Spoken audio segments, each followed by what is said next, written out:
and good afternoon everyone, and welcome to Infinite Learning's webinar.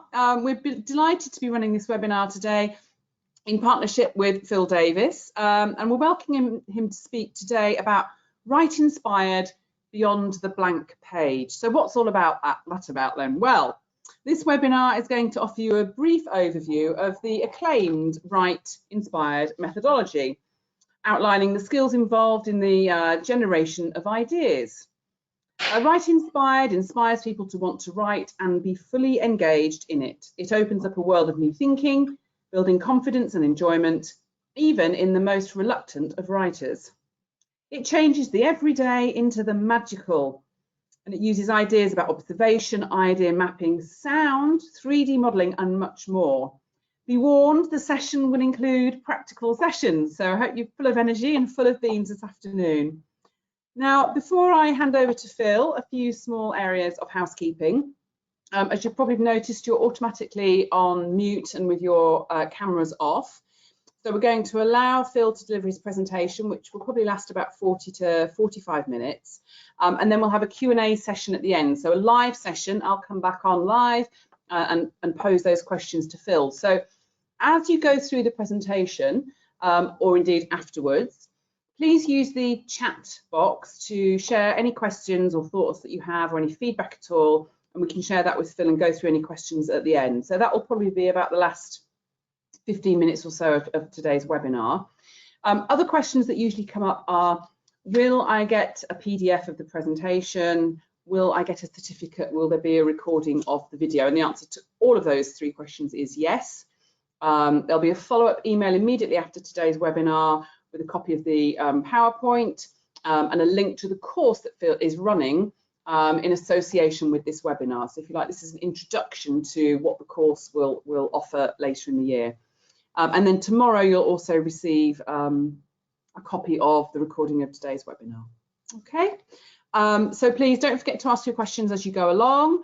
And so without further ado, I hand you over to Phil. Phil, over to you. Okay, hi everyone. So I'll do, before I start, I'll just give you a little bit of background of where my sort of how I got to this position. So I'm a teacher, and I worked in primary schools in southeast London mainly, and that's where I did my kind of chalk face work, and I went through to become senior management and all that sort of thing. And then about quite a while ago now, I was asked to speak at the National Association of Head Teachers about the way I work.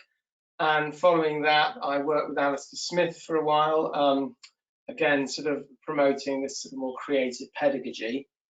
And then I started Write Inspired myself. And now I'm really lucky that I go, pre-COVID, obviously, around the UK and beyond the world, a lot of the time working with children, so actually doing what I do, so in-house CPD, as well as doing lots of this sort of training on my methodology. And also the last 2 years I've been an honorary research associate at King's College in London, and we're working on creative pedagogies and particularly language development. My focus is obviously primary, you know, early years up to primary, but we're looking at secondary and even tertiary, and I'm also working with academics. So this is it's a sort of a methodology that can be applied to all humans, really. Anyway, so what I'm going to do is talk you through, give you a little taster of what it's all about. We're going to start with some practical things. As Rebecca said, we'll be in and out of that, and I'll get you to do some things so you hopefully get a flavour. As I say, I'm whizzing through some of the things, so if you do have any questions, then just jot them down as I'm going. So basically, to be inspired, and this is the foundation of writing and creativity, is when you need to be inspired. One of the biggest barriers to children and all of us really is, if you haven't got these, you can't do it. So to be inspired, you need ideas. And so that's the foundation of all of this, is how do we get ideas? So I'm going to talk a little bit about why it's quite difficult to get ideas, the thoughts about where they come from and things like that.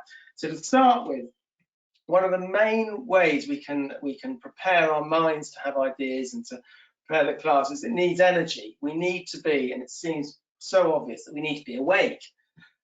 So we need to create a vibrant, energized writing environment. And so to do this, the key way is movement.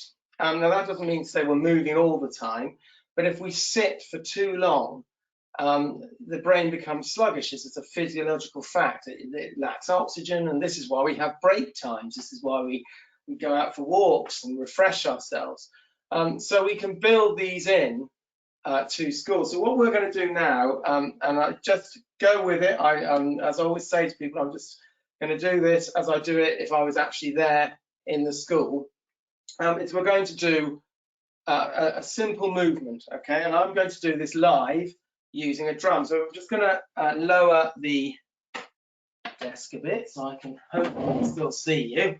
And I'm going to keep a beat like this. There's 4 beats. I'm hoping you can hear that. 4 beats like this. And basically, every 4 beats, I want you to stand up and you're going to make a shape. So you hold any shape you like for 4. So you just go 1, 2, 3, 4, change, 2, 3, 4, change. So you can just change to any other shape every 4 beats. It's that simple. And each shape you're in, you freeze, you hold it nice and frozen, okay? So you can have high shapes, tall shapes, low shapes, you can do it what you want. If you really didn't want to stand up, whatever, you can do this obviously in your chair and just use your arms, okay? And what this is doing is you've been working all day, you're tired and stuff, so this will just give you a little bit more energy, and by having that more energy, we'll talk about how you can focus more, you concentrate more and things like that. So we'll start with the first one, and instead of just doing, I'll count you through. So I won't just go 1, 2, 3, 4. I'll play a rhythm, okay? So it'll be like this: shape, 2, 3, 4. Shape, 2, 3, 4. Shape, 2, 3, 4. Shape, 2, 3, 4. Shape. Okay? So that's basically it. And now we're going to move it on to doing it every 2 beats. So this will be shape, shape, shape, shape, like that. Okay, so we'll just do that for a few. 1, 2, 3, 4. Shape, shape, shape, shape, shape, shape, and rest. Okay, now we're going to do this. Is very strange because I can't see you, so I have no idea what you're doing, but hopefully this movement is kind of increasing your heart rate, increasing oxygen to your brain and building that energy, which neurologically finds that neurons that look a bit like this actually start to stretch like elastic bands. They almost grow, they flower. And of course, we need this neural connectivity to have ideas. So now we're going to do a shape every beat. So this sounds like this: shape, shape, shape, shape, freeze. And then we'll freeze for 4. So it's like this: shape, shape, shape, shape, freeze. Shape, shape, shape, freeze. Shape, shape, shape, shape, freeze. Shape, shape, shape. Lovely. I'm sure you're loving this. And then we're going to learn the last one. You can imagine the classroom. They're just up and you're doing this. I'll show in the course. Don't worry, you don't have to be able to play a drum. I can show you different ways of getting this rhythmic beat thing. So it's going to be 2 every beat. So that's 8 in 4. So that's like this: shape, shape, shape, shape, shape, shape, shape, shape, freeze. Shape, shape, shape, shape, shape, shape, shape, shape, freeze. Shape, shape, shape, shape, shape, shape, shape, shape, freeze. Last one: shape, shape, shape, shape, shape, shape, shape, shape, freeze. Okay. And now raise the table again. Notice I always use a standing table because it really does help keep you more focused. And some schools I've worked in let's say Norway and places like that, they have standing tables. There are even things called standing schools now. I know it's a bit naff, but yeah, where they do a lot of their work standing up. So this change of height stuff is really important, and movement and energy.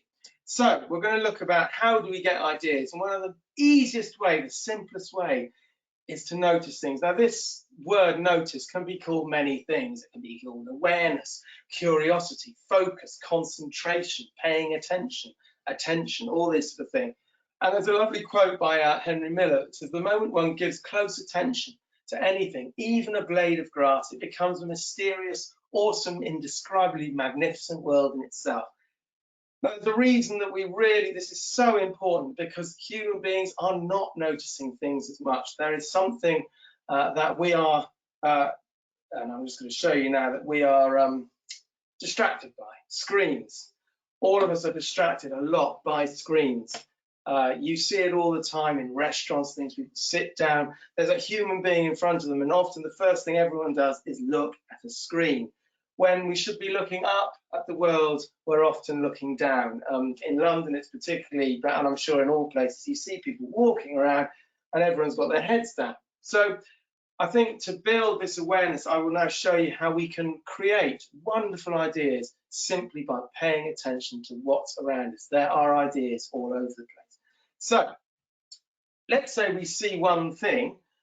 Of course, we have to develop that. So we develop that by making connections. So where one idea, through the development of associative thinking, and I'm going to talk you through what this is, one idea gives rise to many more. Now, this might seem obvious to us as adults, but to children, it's really important that they realize that thought they have of, I haven't got any ideas, I can't do this. There is a way out, because simply by noticing things, you can get one idea, and if you get one idea, you can get lots more. And the more you do it, the easier it becomes. So let's imagine, okay, that we're going to expand ideas through connections and associations. As I say, this is called associative thinking. Now, I haven't got time to go into it in the course. I would go into it a lot more, but I'm just going to show you fundamentally what's happening. Let's imagine that and this is exactly what I do, is that we're looking at the ordinary environment inside the classroom. And I say to the children, look around and notice things. Now, in my room here, I could notice obvious things like the light that's right in front of me, or the wall, or the window, or a bottle of water, or a mouse, not a real mouse, on my table, or cup, and things like that. But I say we don't want to notice the obvious. We want to look for the tiny, the insignificant, the small, the almost hidden. So this is based on a real a child's work, and they noticed a hole in the wall. So the first way you expand the idea of hole is some of these things. So you look at logical connections, logical ones, real ones. So for instance, the position, and you could say, where is the hole? It's on the wall. So there we now have two ideas. We've got a hole and it's on the wall. We can look at the size. It was tiny. And so the children know this is it's a very logical thing. And you move along. Color, for example, what color is the hole? And you can say the color or what color is suggested, like dark. Then the suggested or the perceived movement. Remember these, and you talk about perceptions. Children really understand that. So if there's a hole, you might say, oh, it's still, but I'm going to show you other different movements that you might see. So now we have hole, on wall, tiny, dark, still. The temperature, again, perceived temperature. It could be cold. And then the shape, you could say round. So that's where you start. It's always best to start with the logical, start with the obvious. The more you do this, you'll see how it all blends together, because following that, we can have imaginative connections. Now, these are things, as the word suggests, you make up. So you might say hole and think, it's mysterious. So you can use descriptive adjectives, mysterious, mysterious hole. You might then think, it's magical. There's another one. Or you could say endless. It's an endless, deep, dark hole. You might say it's a doorway. Yes, it's a doorway. And then you might have a synonym like portal. It's a portal. And you might say it's spinning. Okay, so again, your perceived movement, if it's imaginative, you can just say, it's a spinning portal. And then you can bring colors and shapes and all that sort of thing. So these connections, where they're associative, imaginative, and logical all together, build from one, the idea of a whole. So instead of saying, I can see a hole, you've now got a whole different pot of ideas to dig into.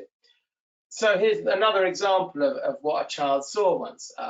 They saw dust and they went for imaginative. So they said, oh, it's swirling. They're stars, because swirling made them think of stars. There's a galaxy, obviously stars make. So you can use this idea of each one suggests the next one along. So what does a galaxy make you think of? Oh, a spiral. There's a shape. What's a spiral make? Oh, it's soft. It's a soft spiral, and it's in the distance. So you can, there's all different sorts of techniques you can practice. So I'm just going to give you, literally, I'm going to time it, just 1 minute now. See if you can notice something on the in your room, okay? Like I've been saying, so I can see a little crack in the plaster. I can see a smudge of, I don't know, a smudge of paint or something on the ceiling. It could be anything. And just have a little go, putting it on the left-hand side of the page, and then moving along, either with logical ideas, where it is, its size, its position, all that kind of thing, or some imaginative, or a bit of both, and just see how you can develop. And each one, it's just a single idea. I'm just going to give you 1 minute to have a little go at that, just starting now. Okay, just 1 minute, just have a look at things. And if you see more than one thing, that's fine. Have a little go.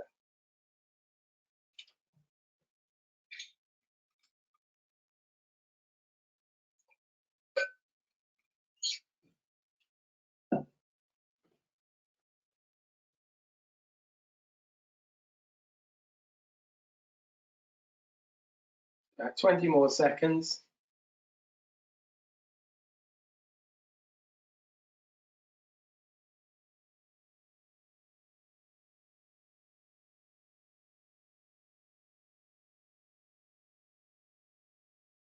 Okay, so obviously now you have single words, and of course we can't just write dust, swirling stars, galaxy, spiral, soft, small, distant, tiny, all that. We can't. We have to obviously create sentences and phrases.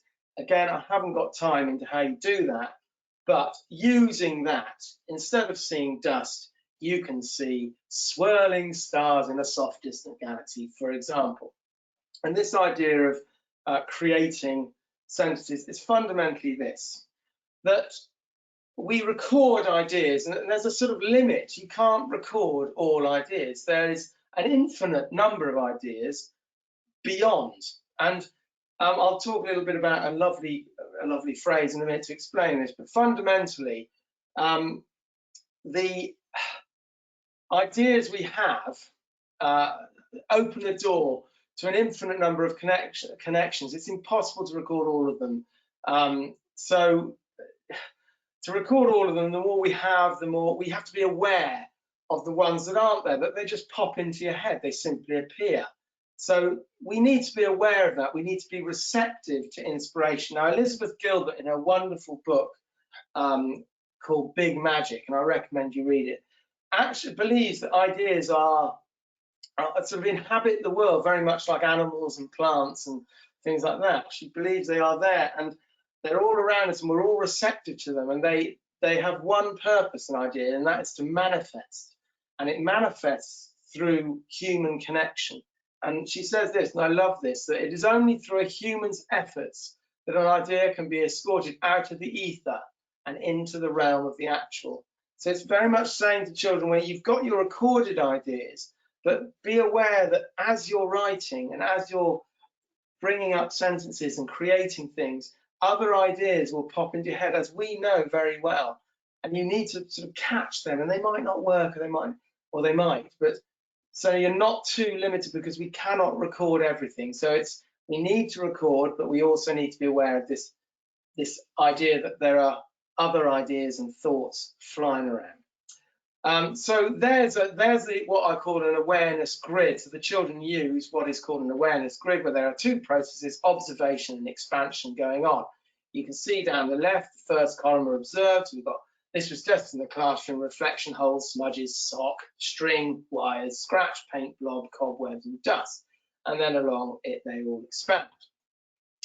So linking to what Elizabeth Gilbert said, we have on the top here that we see what the child saw: glitter, white dot on carpet, pens that make lines, crunches white, biscuits, and all that sort of stuff. But underneath, The child wrote this poem simply by those two ideas, and the rest just popped into the head as she was creating this poem. So in this moment, I saw a forgotten frayed hair, abandoned, unimportant, once dancing with the wind in a polka, too far, too far, too far, out of the clutches of friends, out of the clutches of family, out of the clutches of home, gone like a wilting flower, shriveled and dying, once loved and worn with pride, a forgotten frayed hair. It's very, very impressive considering that child was year 5. It's very profound, it's very personal, and there's a real sense of ownership. So that's the kind of writing we can get. Okay, now I'm going to talk a little bit about sound a lot more, but one thing that's very important with idea generation and is being aware, as we said, and we can practice helping children become aware, understanding the difference between hearing and listening, and there is a huge difference. Hearing is it's just a physical, it just happens. It's a physical interaction between sound waves in your ears, okay? But listening is a conscious decision. It's cognitive, and it brings meaning to the thing you're listening to. So we can hear and get no meaning out of it. If we listen, we get meaning. So I use a bell. So any sound that is long, has a long duration, really works. And basically, I say to children that during the day, as we're working and as they're working, it's really important to sometimes pause and pay attention to something else, just to keep that awareness going. So when they hear the bell, everyone stops what they're doing and simply listens to the bell. They don't just hear it, they listen. And of course, because it goes on, you just pay attention to that bell as it fades away.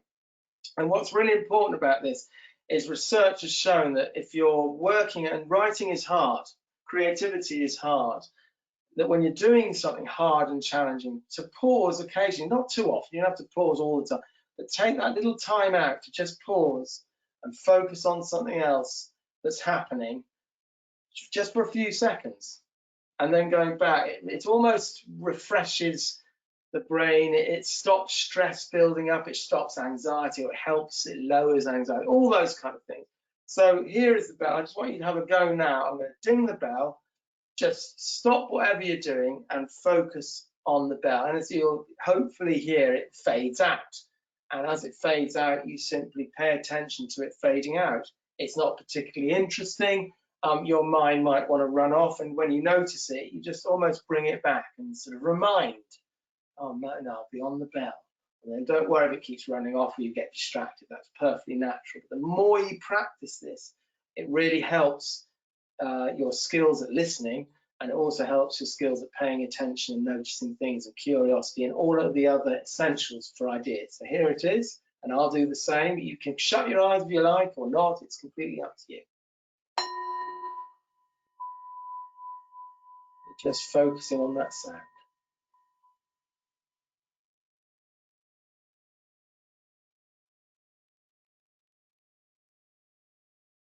And then you open your eyes or whatever, and you carry on. And it's a really lovely way to sort of bring everyone back and then let them go again. It's a lovely thing. So that's the pause bell, really useful little tool. Now, imagination and the individual is really important. So ideas are very individual. If I give ideas out, they're not as powerful as if you come up with them yourself. And that's really very, very important, that you know, we allow people to have their own ideas, and then what we're teaching is the skills to use them, but it's their own ideas that they can work with.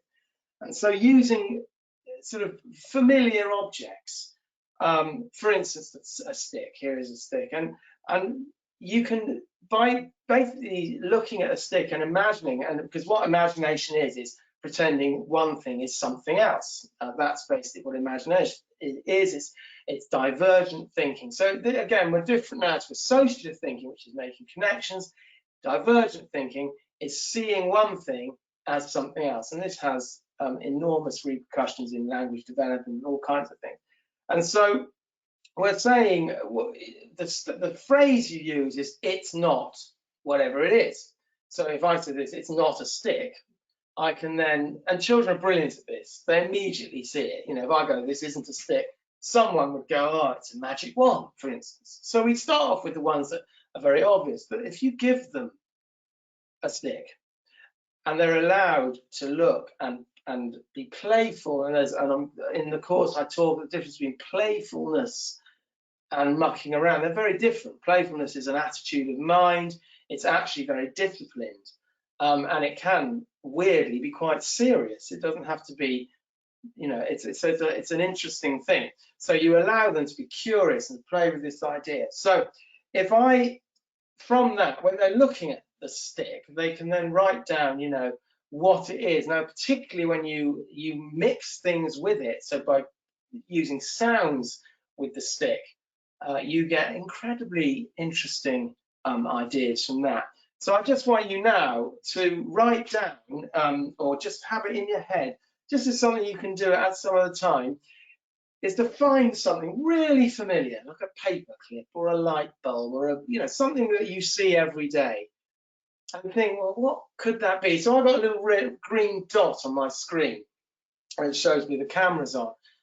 And I'm constantly thinking, well, that could be a little green planet floating in the darkness of space, or it could be one eye peeping out of a hole. You know, and the more you do this, the better you get at it. And it's really important to encourage a sort of curious, creative mindset.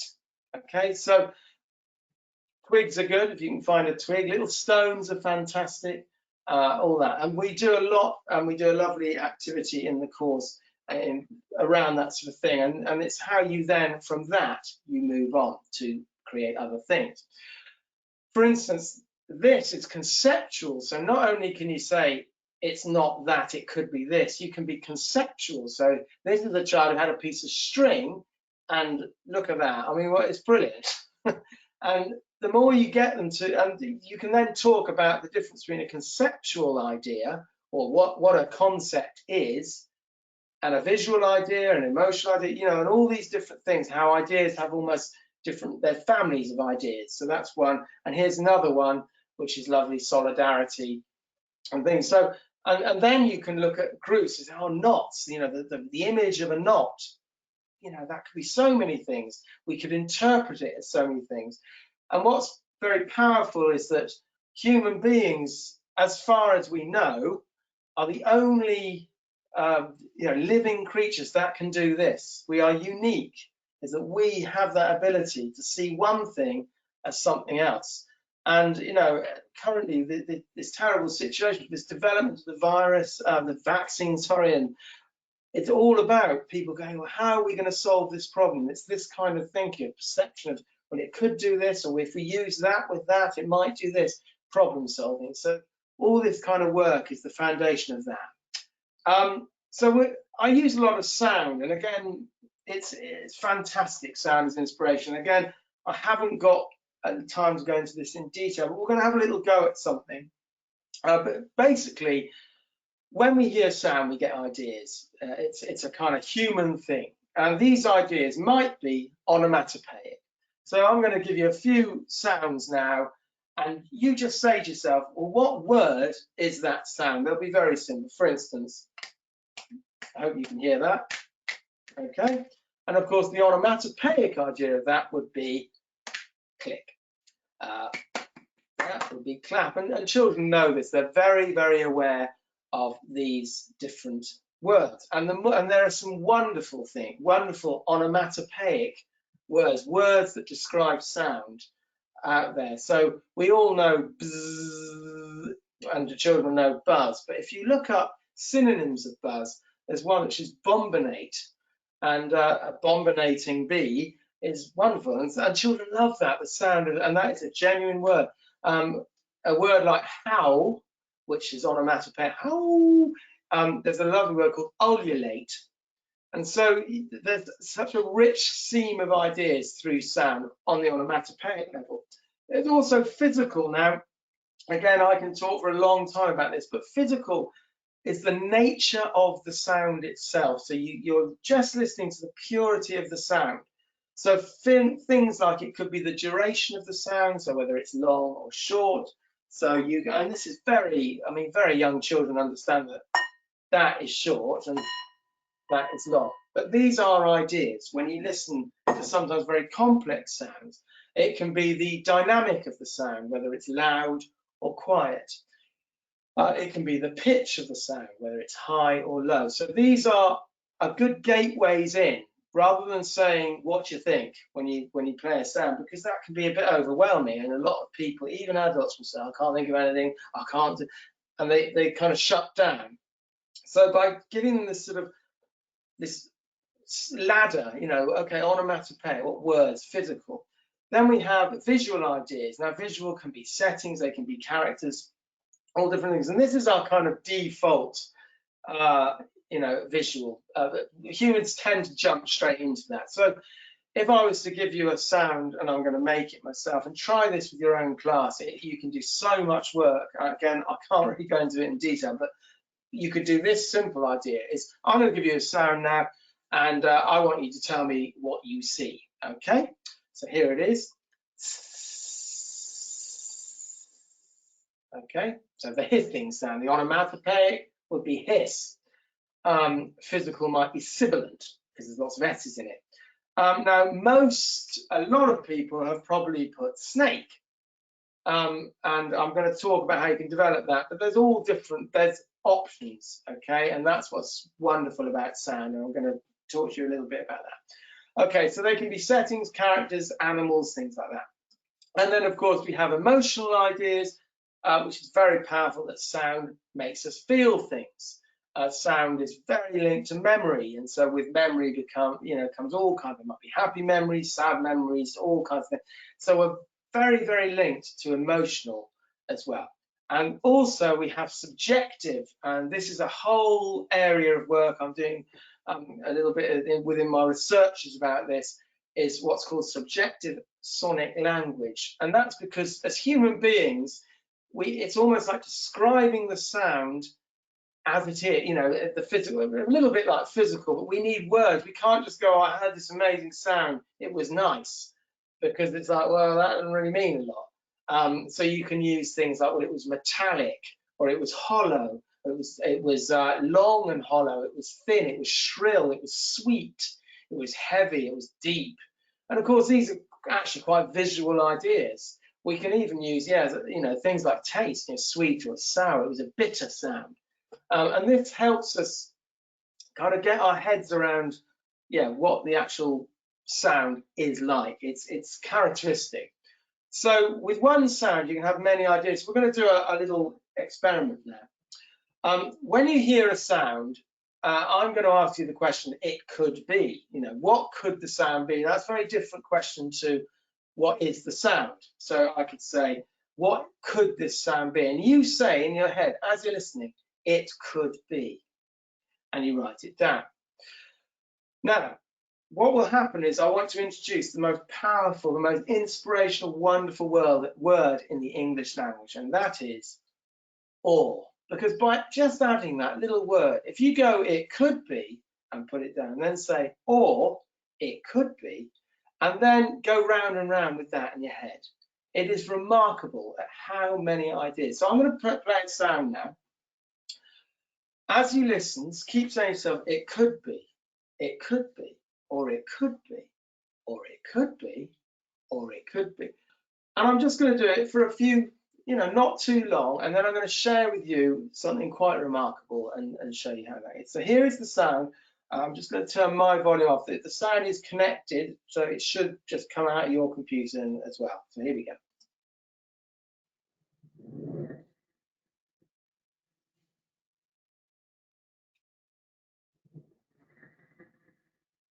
Just listen for a bit.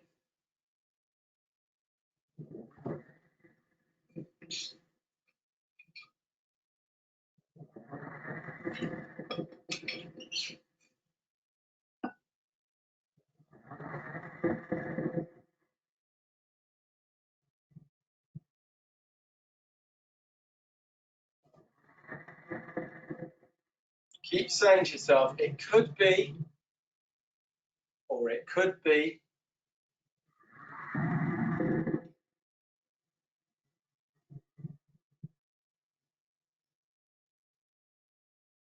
Okay, I didn't give you very long, but working now, these were older children, but it's the same across the world. But the reason I use this example is these were year 11 boys and considered to be failing at, creative, having that creative mindset. But when they were asked this question, this is what they came up with for these things. And it's incredible: submarine, distress, an alleyway, cars passing, turning through snow, waves crashing, a metal sheet drowning, a washing machine, destruction, a factory, an ocean, deep in a cave. Well, look at the variety. I love an echoing growl. I'm pointing to you, can't see it, but an echoing growl on the middle one. Suspicion, the speech of trees, an echo of collapsing. I mean, fantastic. And all these, you see, once you've got that, then what we did is we played around with associations, or even just things as titles. The speech of trees is a great, I mean, that's inspiring in itself. But you can write these on cards and pick out cards that we're going to try and create the opening of a story that contains dragging a heavy object and an air raid siren. And they have to make a connection. And this kind of play, now sometimes it doesn't work. Sometimes, oh, that's too hard. But what you're initiating here is discussion, purposeful discussion based on their own ideas, which is incredibly inspirational. So there's lots and lots of things, and that's just one sound. Okay, if you add a sound with an image, this is incredibly powerful. So I've done a lot of work on this, and I use this kind of technique a lot because we think very cinematically. We see images and sounds. I mean, that's what film is, very powerful, that combination, especially if you do juxtaposition. So if I play, again, I'm going to ask you a question about looking at that picture. You can see that it's a tower. There's not much detail there because I want you to put the detail on with your minds. And I'm going to play 3 different sounds, and notice how your perception of what's going on in the tower, maybe the weather, the time of day, the characters that are in it, the purpose, all these different things, where the tower is, change. So the first sound is quite melodic, and melody tends to make us feel quite light. And I say to the children, if you look at that picture, your eye is drawn to the sound almost holds your hand, takes you in. It might be towards the windows, it might be to the door, it might be to the shadow, it might be to places you can't even see in the picture. So that's melody. But if you put a very deep sound, and I do a lot of work on the effects of pitch and melody, but this, notice how your perception of the tower changes when you hear this.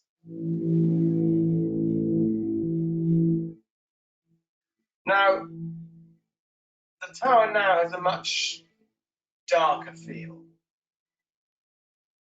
And when you do this, the children might go, oh, yes. And if you can then do specific questions like, who lives in the tower? Who does the tower belong to? What does the tower represent? How is the shadow moving? What's the temperature of the wind? There's all these questions, and the sound answers them, but it doesn't answer them by, it's the child's perception. So to one person, the air might be very still and cold. Another, it might be dusty and menacing. Another child, so you get this variety, you get individual ideas. And of course, I can play some sounds that are very, very visual, very powerful to all of us, and instantly. So if you hear this sound, very quickly, children immediately go science fiction, robots. Now that tower, could be a rocket. Okay, so there's all different things. So that's sound and image. Graphic organizers, I've shown you the awareness grid. I also use maps, and I call them thought maps. They're a little bit like mind maps, but they have other aspects. They have synonym dots and different dots and marks and things, and simile dots and synonym dots. And things like that to expand the idea. So similar idea, if you have one idea, so you can see just above the sign, it says C, and then you've got associated ideas with C, which is blue and thick, and then you have synonyms to thick, which was, can't quite read that underneath, but one of them is heavy, blue, and so they expand like that. Another idea, which I haven't got, another graphic organizer I've developed, it's called the idea wheel. Similar idea, but the children, they use it in very different ways. Sometimes the central idea goes in the middle, and the ideas radiate out, just depending on what they want. Some other children use ideas on the outside and move in. There's all kinds of ways of using these, and I've talked through that. As again, I haven't got time to go into massive detail, but so there's the idea wheel, thought maps, awareness grids, and there's lots more graphic organizers that I use because they really help children get their ideas and organize them so that they can then use them. I also do a lot of work with 3D models to develop character settings, conceptual ideas, all kinds of things. It's incredibly engaging. I mean, it's magical when the children make it. Now, the way I make the models, I don't just say, I want you to make a model of them. I use sound. It's about interpretation of the sound as a three-dimensional thing. There's a whole process to go through. So these things are what's very important is you don't just say, I want you to make a model of a box, off you go, because it's really, there's a whole process which I call sonic molding, and then from that they can do all sorts of things. That's a tree they make. I use limited, to limit the creative palette. That's it's called creative constraint. I talk a lot about that because that's very important. That the less you have, the more you can achieve, and it's really important because sometimes we can have so much. I work in a sound studio, and sometimes you have so many instruments, it's just overwhelming. So many sounds to choose from. But actually, it's much. You can be more creative, more inventive, more imaginative if you simply have, a couple of instruments and you can play around with them. Visual interpretation of sound itself is really powerful. So you have a sound. You interpret that sound through line and texture and color and shape and tint. Once you have that, you interpret that into words. So again, it's a process that's really, really inspirational and opens up a different way of looking at things. And all these things are a great way to encourage acquisition of new words, acquisition of new styles of writing, finding your voice, finding different ways of putting sentences down that really, really inspire.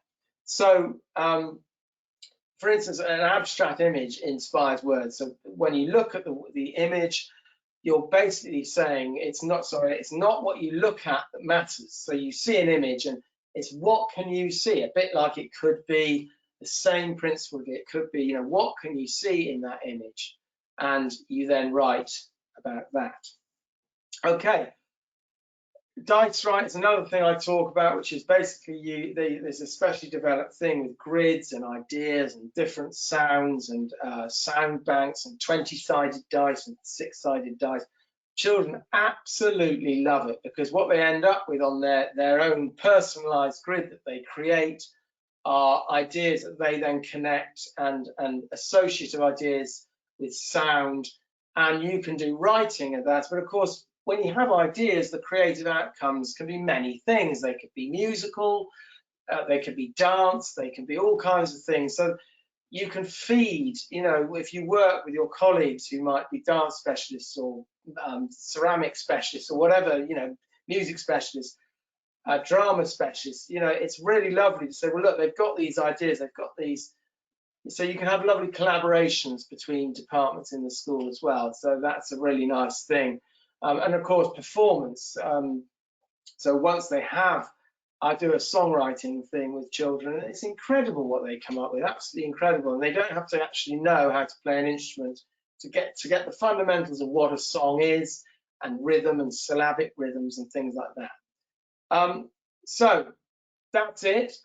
There's a bit more information on my website, and on Twitter I post a lot of just information of things that I find out and stuff. So my Twitter account is there at the bottom. And I hope to see you virtually, you know, when I run the course. So thank you very much for listening. There we are. The end. Thank you, Phil. Thanks very much. Wow. So many ideas, so much energy and enthusiasm. I was there doing shapes. My family were looking at me like I'd gone slightly crazy, but that's all good. There's lots of energy in the room. And I love the idea of ideas being everywhere and bringing them to life. I thought that was absolutely fascinating and magical. Swimming, actually, for me, is often where my ideas spring to mind. And it's true enough, they can have lots of ideas, and then it's a case of making sure you do something with them before they're forgotten again. So I thought that was wonderful. Blown away by the Year 5 poem. I couldn't actually believe that when you said that was written by a Year 5. So it just shows what they're capable of, and the power. The other things that I picked up on, the power of sound. As someone who's very musical, I associate with that, and I think, you know, the energy and imagination that children have, obviously it's far superior to our own, and using sound to tap into that, how exciting that would be in a classroom. And then some of your practical ideas, the graphic organisers, the idea wheel and the dice right. You know, I can see, you know, even not as a primary teacher, but as a languages teacher, I can see how useful and engaging those methodologies could be. And I'm sure many of those that have joined us today are interested to find out more. And obviously they can do that by coming on the course that's coming up. Now I'm just going to go in and see if we've got any questions. I think everyone was far too engaged in the session to be able to write anything. Yes, so we've had a couple of questions from Leslie about the recording. Yes, that will be sent to you automatically. It comes out via GoToWebinar tomorrow at 5 o'clock. So that will be coming to you along with a certificate. Guys, while I'm going to do a little bit more sort of babbling on now and giving you some information about forthcoming courses, but if you have any questions for Phil in the meantime whilst I'm doing this, please do feel free to put those in the chat box, and we'll answer those, and we'll do some live Q&A with Phil while we've still got him here with us. So yeah, really just to say thank you really to Phil for sharing his expertise, his energy and enthusiasm and experience. It was a really great session, Phil, and as I say, if you're interested in working with Phil either on an individual basis by joining his course, or if you think that this is something that your school or your department might benefit from, Phil works with all primary sectors and even down to early years. So there's all sorts of work that he could do with you as a team or as a group, as a school. But otherwise, if it's something that you're interested in pursuing yourself, then we have the course that's coming up, and details of that will be sent to you in the follow-up email directly after this session is finished, and with that also a copy of today's PDF. So if there are any little gems in there that you wanted to look back on, you'll be able to do that. Really that's it in terms of Phil's course. We've got another webinar coming up on the 7th of December. That's our last one for this term. That one focuses on technology, really. Is your technology earning its keep? So very of the moment, given that we're all working online, how to really maximise and make the most of that in a primary sector as well. So do join us for that one, and you can also find out more details about that on our website. I'm just going to go back into the questions section, have a little look here and see if there's any other questions. No, I don't think so. I think you must have given them so much to think about, Phil. Their brains are still processing and taking it all in. If anything does occur to you afterwards that you've not thought about and you'd like to just know more about the course or have some questions for Phil, please do send them in to us, and we will forward those on and we'll get back to you. So I think that's it for today. Thank you again, Phil, so much for your time and for sharing your resources. And we hope to see many of you on the course that's coming up. Do take a look at that. Lots more information based on what you've seen today, really, more detail and more ideas about how to really take that back into the classroom and make it work for you. So great, we look forward to seeing some of you then. And in the meantime, Good evening, everyone, and thanks again, Phil. Take care. Bye. Bye.